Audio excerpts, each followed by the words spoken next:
Hello, my name is Russell Myers, independent for U.S. President for 2024. So, pretty much everybody has heard about the uh, ship that hit the Francis Scott Key Bridge a few days ago. Now, there are different aspects of this that have barely been discussed here. Now, it's this is a big event. One thing I'm going to say right up front that when I saw the video of this, I was completely shocked at the construction of this bridge. Now, this ship, if you watch the video, the ship hits one support pylon for the bridge, and you can expect that that section of the bridge is going to collapse. But then this other section that's not even connected to that pylon winds up collapsing into the port, into the harbor. Yeah, each section of that bridge that was over the water was interdependent on the other section. They all depended on the structural integrity of the other section. That's insane. And this bridge has been around for since 1977.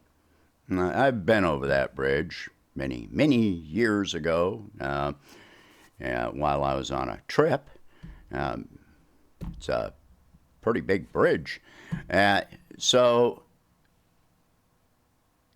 that was poor construction, and it's undergone inspection after inspection, and I guess during this nearly 50 years, nobody ever said, wow, this isn't so great. But, what do I know about bridges?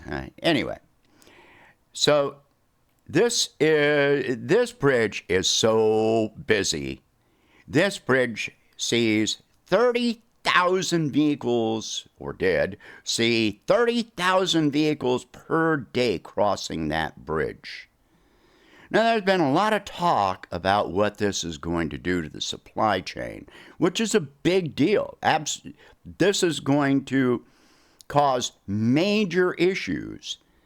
The ships that are still in harbor, they are going to have to transfer all of their freight. Everything that is in the harbor waiting is going to have to be transferred to other means of transportation, trucks, trains, whatever, and moved. If it's going for export, it's going to have to move to another port, to other ports. Well, the other ports already work at near capacity. So that's going to overload the other ports. We're going to wind up with ships sitting offshore and waiting, which is going to increase the cost of transportation in and out of the country, because you have to pay for that ship to be sitting there and waiting. Someone has to pay, and in the end, the consumer is the one that pays. Now, if this drives up the cost of American goods in other countries even more, then what happens is that the American goods become less competitive, so that our exports wind up declining. This is a big thing. And if you decrease exports, guess what you do? You decrease manufacturing, which means you decrease jobs. This port is the largest port for U.S. auto manufacturing exporting. So this is something to pay attention to. Let me get to my point, because this has barely been discussed at all. I heard one reporter make one mention of it, a single sentence at the end of a report. The workers people. You're talking 30,000 vehicles cross this bridge. Those aren't all trucks. Most of those are people's cars driving to and from work and conducting their daily business. So let me give you an image of what this is going to do. All right. So the Francis Scott Key Bridge, if you look down toward the bottom of the image here, that is the Francis Scott Key Bridge. Of all these bridges, the bottom one here is the Francis Scott Key Bridge, the one going to Sparrows Point there, from Fort Armistead to Sparrows Point. Workers, people in general that need to go from here to here, they are going to have to go around to one of these other bridges, which all converge over here, by the way. So you're going to have a major bottleneck. This is going to add an hour, 2 hours, or more for people to get to or from work. If you're in a low wage job, it's not going to be worth it, period. So this is going to add physical strain to these other bridges, as 30,000 vehicles per day have to divert their route onto these two other bridges. Imagine that. These other bridges are already busy. If you've never driven in Baltimore, it's very congested.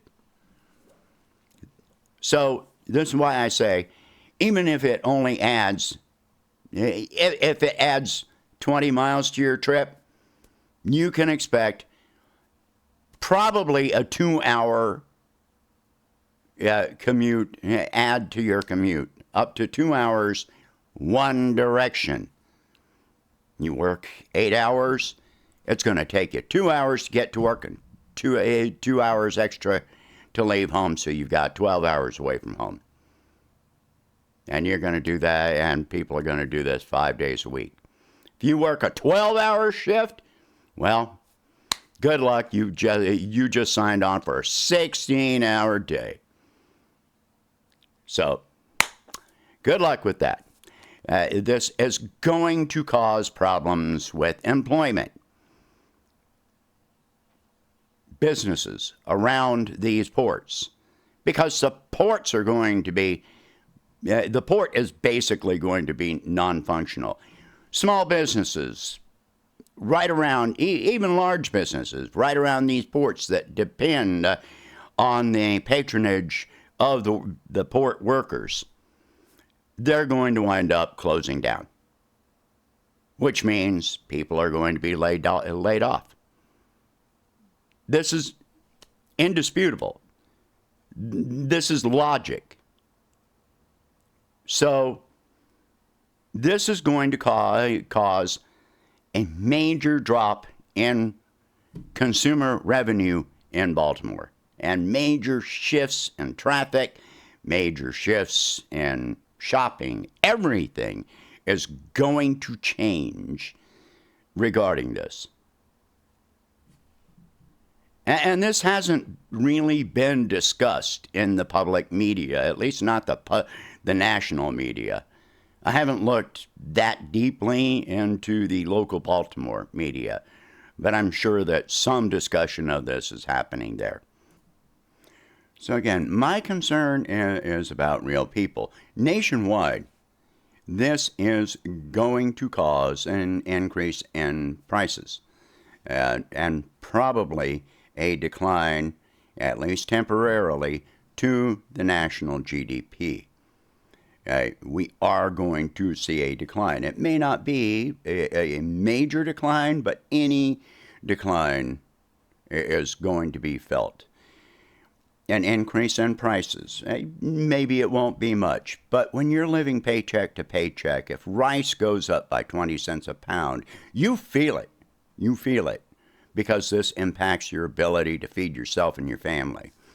it impacts your ability to keep the lights on, keep a roof over your head.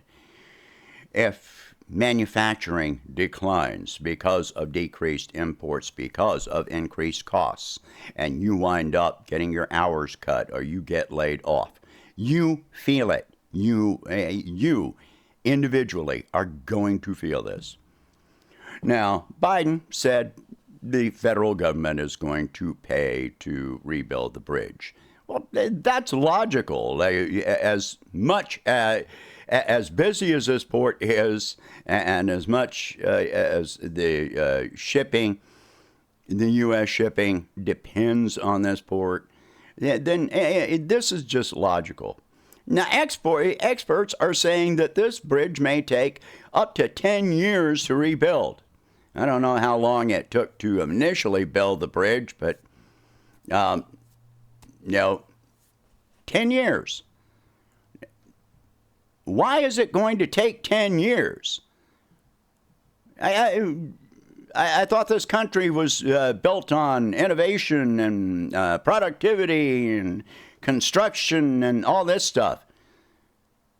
They should be able, the other pylons are still intact.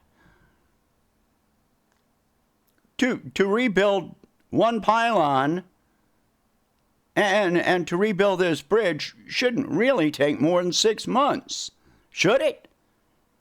Not by my thinking. 6 months to a year at most. That would be reasonable. 10 years?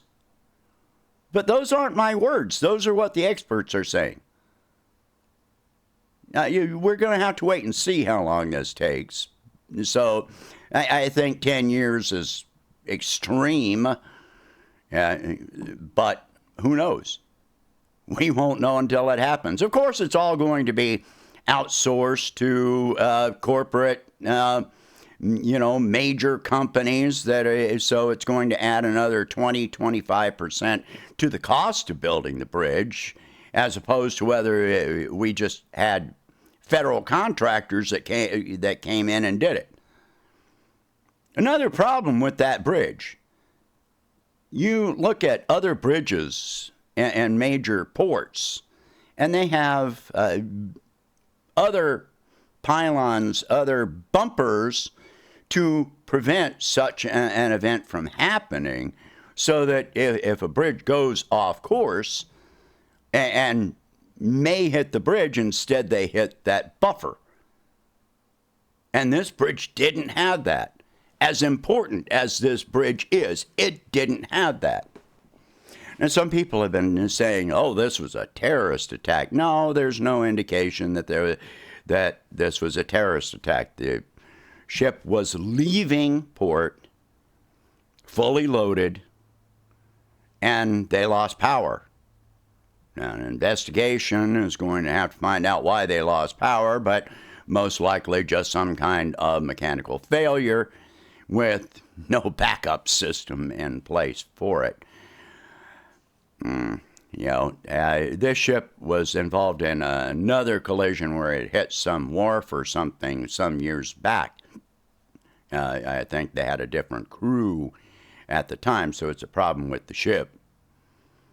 But how many ships are out on the ocean and going in and out of our ports that may suffer such mechanical failures and cause another event like this? Another problem with this is that using the money to fix this bridge, which could have been prevented from ever occurring at all, that money is going to be diverted from fixing other bridges or building other bridges.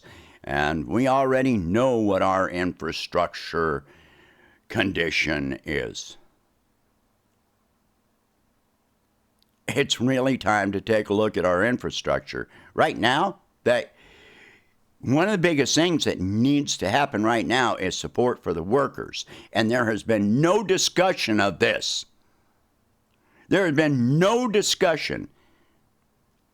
A lot of people in Baltimore are going to wind up unemployed because of this, which is going to increase the unemployment claims for workers in Baltimore.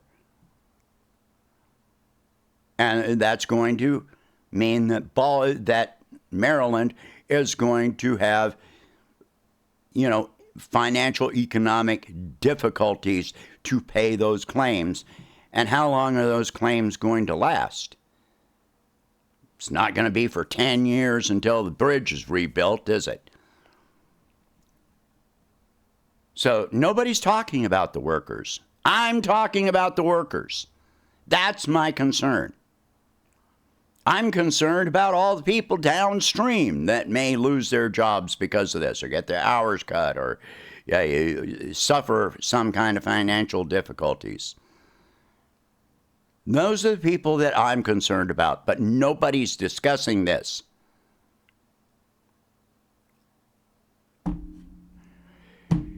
Anyway, and what are the risks of adding that much traffic to these other bridges? This is a concern for me as well.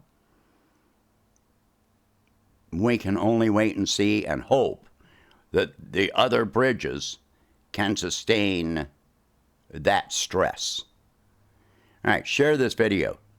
Talk about these subjects. If you can afford it, please donate whatever you can to help expand my campaign, and I will catch you in the next one.